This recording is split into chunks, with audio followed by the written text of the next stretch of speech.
Second down.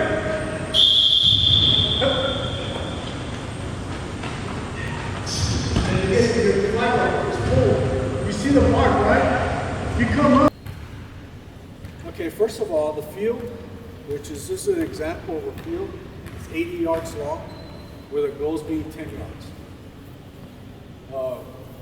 The line of advancement is every 20 yards. So you have the 20, the 40, the 20, and the goal, and then coming back this way. You do have 4 plays to get a first down. Runs continuously, stopping only for timeouts, injuries, or retrieve long, incomplete passes. And for any other reason the referee deems necessary, teams shall exchange. And the referee deems necessary, teams shall exchange ends at halftime. Okay, what that means is that Team A starts on this side. Then on the second quarter, they're going to switch sides again. Okay, and since the Team A started on this side, when the game starts in the second half, Team B will start on this side because they start on that side. So you exchange. So you got to keep that in mind. The team must have at least 4 players to start the game. There will be free substitution as long as players being substituted for are off the field prior to the next snap, or out of the area of play and are departing the field in haste. What that means, for example, it's real important that you don't let people come out and play with baseball cleats, track cleats, removable cleats. Everyone has access to buying their own shoes now, and the shoes are actually really, you got most of the short cleats. And I'm playing on turf like this, really, you can play with regular shoes. I don't understand why people would want to play with cleats on turf. You know, that's their choice. But what they're want to enforce is the fact that there'll be no one playing with cleats of any sort, whether it's baseball or track, stuff like that. If you do see them, go ahead and get them off the field. And they say no street shoes would be allowed. Street shoes, I guess, being like leather shoes, regular basketball shoes and stuff like that. I'm sure you can play with those. Okay, protective equipment. Helmets, shoulder pads, thigh pads, and other padding is prohibited.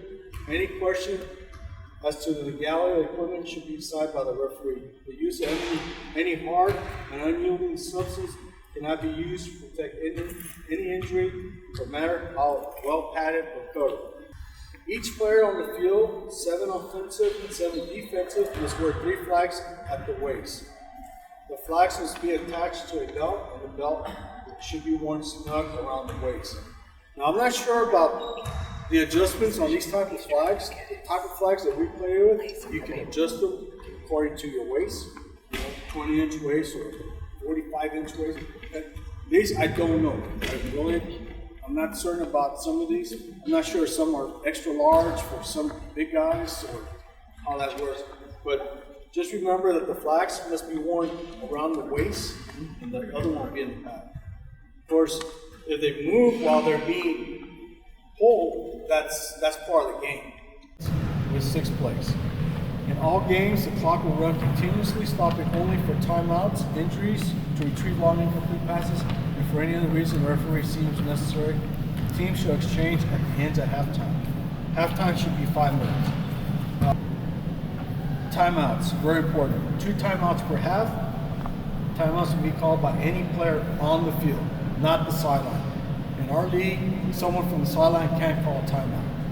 And if they do call a timeout, you have to make sure it's which team is calling it. But here, you're going to have 2 timeouts. Now, when a team A calls timeout, say 2 minutes into the first quarter, timeout, blow your whistle, and you go timeout, team A. Okay, scoring, touchdown, 6 points, point after, we call it point after, touchdown or pass. 1 point for a pass, 2 points for a run. Defense, team B catches the ball in the end zone, this is the end zone, they can run it all the way back for a touchdown. Okay, that's 2 points. And the forfeit, well, that's 6 points. Substitution, players and substitutions, rule 5. There will be free substitutions as long as the players being substituted for are off the field prior to the snap or are out of the area of play and are departing the field in haste. There will be no hideouts. Players, all players will be within 15 yards of the ball from the time the ball is marked, ready for play, and the ball is snapped. Players, team rosters. The players may be added to a team roster before playoffs as long as new players have not played on another team and are not on another team's roster. No player may play on more than one team unless you play for a co-ed team. Then you are allowed to play for one women's or men's and the co-ed team. The team should never have more than 7 players on the field and a minimum of 4 players to start or continue a game. Okay, so that brings up the point where we call them sleepers. Here it's referred to as hideouts. It's going to be a little bit harder intramural because remember they have to be within 15 yards. They can't be hugging the sideline. So if you have a huddle, let's say that the offense has a huddle. Of course, remember they only have 25 seconds to snap the ball. And during the huddle, you're looking at them and you notice 8 players. Okay? So they break the huddle and they actually line up 8 players on the field. A lot of times, the defense, instead of saying nothing, they'll say something, hey, ref, they have 8 players. Well, if the ball isn't snapped, you know that 8th player can walk off or run off the field. At the beginning of the game, a coin toss will be held with a winner. A coin toss will be held with a winner getting his or her choice of goal or ball possession. It's kind of confusing when someone says, I want to defend this goal. Most teams will say either one ball or I defer to the second half, which means that team will give the other team the ball, and then they defer to the second half, which means they'll get the ball in the second half. They get the option of taking a game ball. The loser of the toss will have the option at the beginning of the second half, which means the deferment, which means the team that won the toss, they defer to have the ball in the second half. So the ball will be put in play at the beginning of the half after a touchback. After a touchback and after a score at the 20-yard line with first and zone to gain. So let's say, for example, team A scores a touchdown, puts the point after, it's 7-0, going back on the 20, bring them over here. And you get who's ever going to be, we call it pushing, the person that's going to be in charge to the line. Because let's say you're going to have 3 reps. You're going to have one on the line, one on the quarterback, and one on defense. If you have 4, then the setup is going to be probably one on the line, one with the quarterback, and one on both sides of the defense. So the ball should be put in play at the beginning of the half and after a touchback and after a score at the 20-yard line with first and zone to go. Remember that in some of these games it's going to be really fast. So what you're going to have to do is, let's say the team really wants to go fast. It's maybe 2 minutes to go in the game and they're only losing by 3 points. Well, you know they're going to be pushing you. And you have to go pretty fast. So you go ahead, and in our case, we have markers. We throw them onto the field, and that's where we spot the ball. But you guys are going to have these down markers. So you're going to, let's say the ball is right here. You have the down marker is going to be behind you. Set them right here, and the ball's right there. Blow it into play, and then you go to the next play. So you keep going pretty fast. There'll be times where the players will actually be pushing you so fast and they'll say, come on ref, you're going too slow, whatever. We just explain to them, look, we're going as fast as we can, and then both teams have to be set. Huddle. After the official marks the ball early or ready for play, the offense will have 25 seconds to put the ball into play or be penalized 5 yards and delay of game. So after every play, team A, they make 5 yards. You're right here. Second down. So they're right there. At that point, the center can snap it right away and the play can continue. Okay? Or let's say the team is Team B and they're going in that direction and they're winning by like 10 points. Well, you know what they want to do? They want to slow down the game. So once you blow the whistle,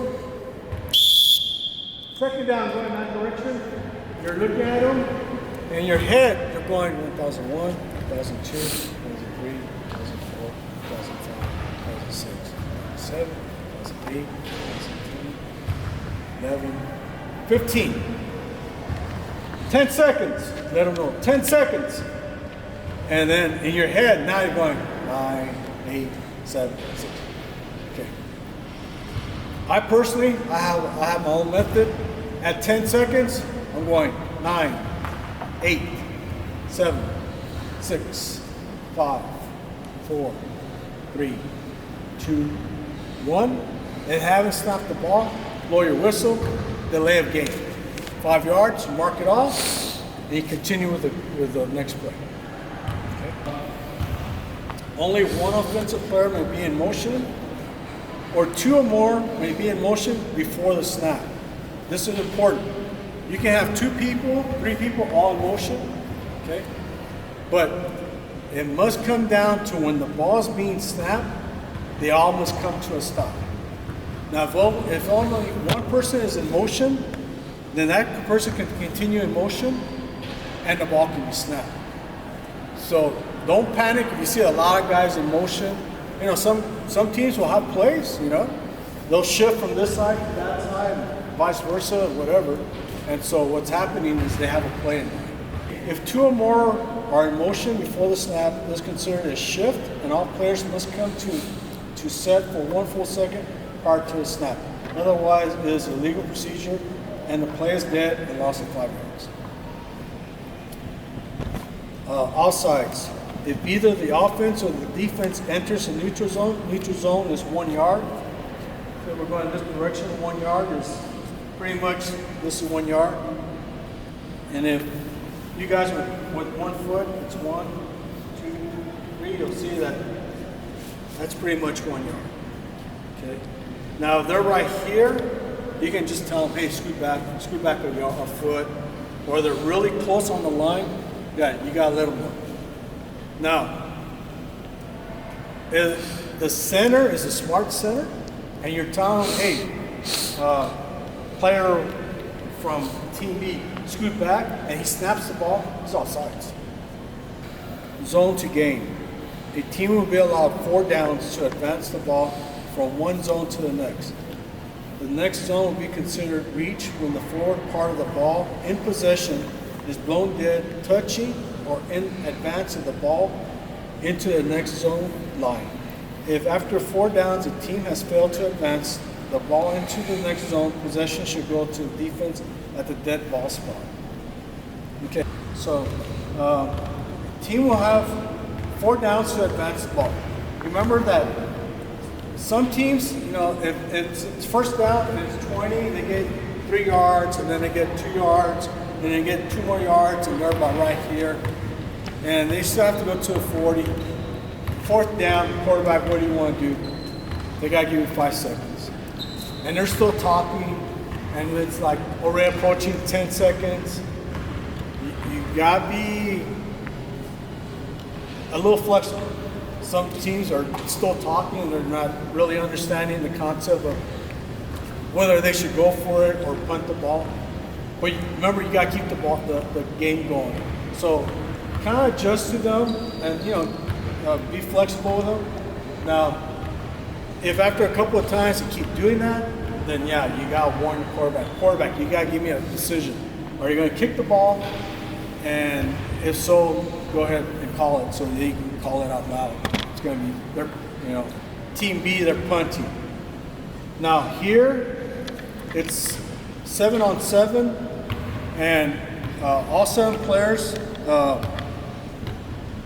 and 7 players on defense. Now, they're I believe, in this, is there a 5-yard buffer when they're punting? Repeat that, I'm sorry. Is there a 5-yard buffer when they're punting? So they can be on the line. Okay. They just, there's no rushing. defenders cannot rush. So everybody has to sit still, especially the offensive team. Guy takes the ball, walks up to the line, and he punches the ball. At that point, the offensive players can start running down the field. The defenders, I don't think I've read that. You can have screening, or there's no screening on the punt. Oh yeah, you can have it. Okay, so the receiving team, remember that they can run, let's say this is the sideline, we're running, and they can quasi back. Quasi back means lateral back. And they can do like that and keep running backwards. But if they're running this way, let's say for example, and their teammate is running with them, that teammate must come to a complete stop really quick before his teammate comes behind him. If he comes behind him, throw your flag right there, moving screen. Let the play finish. You cannot stop the play because it's in progress. You cannot stop the play, but you throw your flag there and let the play continue. Because if there's an interception by the team that just punted and they run all the way back, but you blew the whistle and you stopped it, you're going to have some explaining to do. That's called an inadvertent whistle. It happens. I know you guys are going to be new at this, so you're going to be a little nervous. That's the reason. But sometimes there's a saying that we say that when you first are learning to ref, sometimes you have to swallow your whistle. Because you really want to blow that whistle, or you think that they pulled the flag and they didn't, and you blow the whistle, it's an inadvertent whistle. And you have to explain to the players, both teams, hey, it's an inadvertent whistle, made a mistake, we have to do the play all over again. So, when it comes to that, yeah, you just got to get some experience behind you.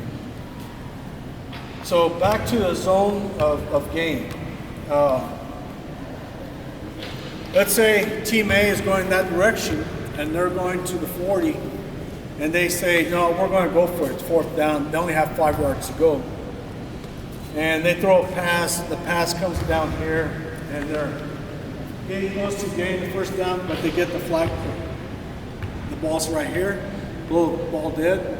Change the direction. We're going this direction. And you get the ball ready for play, and you're ready to go. Stances. This is different. We don't have this. Little 3 or 4 point stance. You guys know how that is, like in football. In defense, they're either on their 2 like this. Some guys are 3 point stance. 3 point stance or 4 point stance. That means with their 2 feet and their hands up front. None of that. So as a rusher, they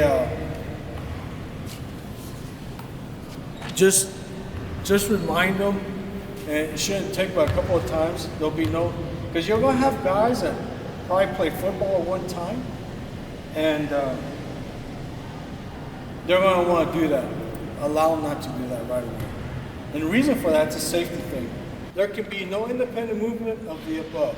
A 10-yard penalty will be called on the blocker if the blocker's hand leaves the back of in the process of blocking. A blocker may not leave his feet to block. The rusher may not run over the blocker, and the rusher may not pull the blocker towards him or violently push the blocker away from him. The 10-yard penalty will be called if the rusher touches the blocker's head as long as the blocker is on his feet. Roughing the passer is a 10-yard penalty, automatic first down from the line of scrimmage. Okay, you'll have some players. Come on, ref! I didn't touch him. Whatever. If you're assigned to roughing, watching the quarterback. Let's say you're running. Let's say 4-man mechanics. Remember I said someone's going to be on line. Someone's going to be assigned to the quarterback. Let's say this is the quarterback. All he's responsible for is to watch that play, to watch that he doesn't get roughed up. Okay. Let's say you blink your eye and you don't see the roughing the passer, but the guy on the sideline sees it. Let's say somehow he's running and he's running for his life, and somehow he gets hit, but he loses track. Someone's blocking his view. Yeah, you go ahead and throw a flag. Never allow roughing the passer to continue. All offensive pass interference plays, whether they occur during the regulation game, the 6-play period, the tiebreaker, or the point after, should be marked 10 yards from the previous spot or the spot of the foul, whichever is most advantageous to the offended team. This is also a loss of down penalty. Defensive pass interference, which occurs during the regulation game, the 6-play period, and the tiebreaker should be penalized by a 10-yard mark from the previous spot and an automatic first down, or automatic first down from the spot of the foul, whichever is more advantageous to the offended team. This does not apply to a tiebreaker situation. This is a little bit different. This does not apply to a tiebreaker situation as far as the first down is concerned. Which means, remember during the tiebreaker, you only have 4 plays. So let's say it's third down or play 3. Remember, you only have 4 plays to score or get the most yards. And a pass interference occurs against the defense. Okay. Pulling the flags. The ball carrier is down and the ball is dead when the flag belt is detached from the player's body, or when any part of the ball carrier's body other than the hands or feet touches the ground. Okay, you know that if a receiver catches the ball and his knee goes down to the ground, dead right there. Or he catches the ball and he falls down, it's where his hips are that you mark it. Grabbing the ball carrier's clothing should be penalized as tackling. If the defensive player reaches across the body of the ball carrier and contact occurs, the responsibility for contact rests with the defense. The penalty is 10 yards from the end of the run. If the contact prevents a touchdown and was deliberate with no attempt to pull flags, a touchdown may be awarded. It's a 10-yard penalty from the spot of the ball, or awarded a touchdown if appropriate. That's the difference from this rules and our rules. Okay, inadvertent whistle. If an official whistles a ball play dead inadvertently, the offended team has a choice of taking the ball at the point the whistle is blown or replay that down. Okay, so it's going to happen to you guys. There's no ifs, ands, or buts. It may even happen in the first game that you guys ref. Somewhere along the line, because you guys are new, you got the whistle in your mouth. Remember, when the play is called in for play, whether you're blowing it in or someone else is, wherever you're at on the field, and the whistle is blown by whoever, let's say he's assigned to a quarterback. Okay, second down. And play occurs, and remember, at that point, put your whistle in your mouth, because that center may snap the ball really fast. So you have to be ready with your flag and with your whistle to blow it, if you have to. But let's say the play occurs, and you're, usually it's with the advancement of the ball. Let's say that the guy is running a 5-yard pattern. He's running to the sideline, and he catches the ball, and he's going in my direction, right? He's coming this way, and you feel that he steps out of bounds, and you see him, you're thinking you see him stepping out of bounds, but he continues going, and he runs for a touchdown, but you blew the whistle. Yeah, you feel like that, because you just avoided a touchdown. So just make sure what you're seeing and with your whistle has to be coordinated together. If you blow the whistle dead, just go ahead. Say, hey, I made a mistake. Inadvertent whistle. Don't make it a big thing. Don't let it get drawn out. Of course, in a situation like that where a guy runs it in for a touchdown, that team is going to be really upset with you. So that's the reason you made a mistake. And we're all human. We're going to make mistakes. You try to avoid doing that. So inadvertent whistles is part of the game. Don't make it a big thing. Just accept it. Learn from your mistakes. Don't let it happen again. Okay, the ball carrier. The responsibility of avoiding contact rests with the ball carrier. The ball carrier must make an effort to avoid the defensive player. The ball carrier may spin or jump but must realize that while spinning or jumping, he is out of control and could be penalized if contact occurs. The stiff arm is illegal. The penalty is 10 yards from his previous spot. The ball carrier, this is a loss of down. 10 yards from the spot, previous spot, and it's a loss of down. Carrier shall not protect his flags by blocking with his hands, running like this, or let's say someone's grabbing, he does this. Everyone does this. Everyone does that. That's flag guarding. Encroachment. Encroachment is a defensive player who enters the neutral zone and contacts an offensive player or the ball prior to the snap. Prior to the snap. Play is dead immediately and the penalty is 5 yards. Okay, remember I told you what 3 yards is, 1 yard is. This is 1 yard. 1, 2, 3. Right here. That's 1 yard. We're going in this direction. This is defender. He's supposed to be right here. He's going to rush the quarterback. But he lines up right here. You're right here. He said, hey, move back, move back, move back. Okay, he moves back. Ball snap, real good. Or you see some guys, what they do, they run up and they pretend like they want to make the offensive player go in motion, but then he comes back. Okay? Nothing wrong with that. Legal substitution, 5 yards, it's not a loss of down. Legal participation, that means the guy's on the sideline, he's not coming onto the field. They call them hideouts here. I'm Ruben Strauss. I'm a Texas flag football official, and I'm here to describe the components of a uniform for an official. Start off with your ball cap. First thing you want to make sure is it fits you correctly and it's clean. You don't have a dirty ball cap or any part of your uniform. It's not official. Next thing is your striped shirt. Of course, you're going to have it tucked in with your shorts and your belt. And then you're going to have your timing device, whether it's a wristwatch or a stopwatch on your chest. You're going to have your down indicators. You're going to have your whistle.